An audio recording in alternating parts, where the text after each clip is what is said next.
કેશોદના ગ્રામ્ય વિસ્તારમાં યુવતી સાથે દુષ્કર્મના કેસમાં તપાસ કરવામાં આવી રહી છે। નોકરીએ જતી યુવતી સાથે શેરગઢ ગામના યુવકે દુષ્કર્મ આચર્યું હતું। પોલીસે અજીત ડાંગર નામના આરોપી સામે ગુનો દાખલ કર્યો છે।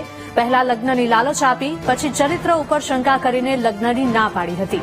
2 વર્ષ પહેલા યુવતીનો આરોપી સાથે સંપર્ક થયો હતો।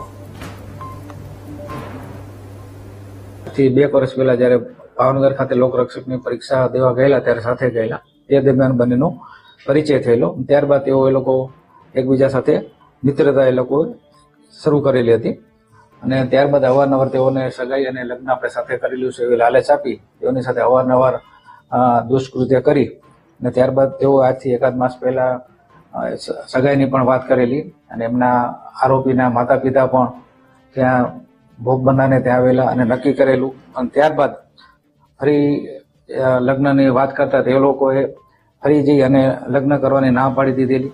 આ રીતે ફરિયાદીને લગ્નને સગાઈ લાલચ આપી અને તેની સાથે અવારનવાર દુષ્કૃત્ય કરેલ હોય જે બાબતની ભોગ બનનારે ફરિયાદ આપતા આ કામના આરોપી અજીતભાઈ ખીમાભાઈ ડાંગર વિરુદ્ધ કેશોદ પોલીસ સ્ટેશન ખાતે ફરિયાદ કરતા કેશોદ પોલીસ સ્ટેશને ગુનો દાખલ કરી આગળની તપાસ હાથ ધરી અને આરોપીને પકડવા તજવીજ ચાલુ કરેલી છે।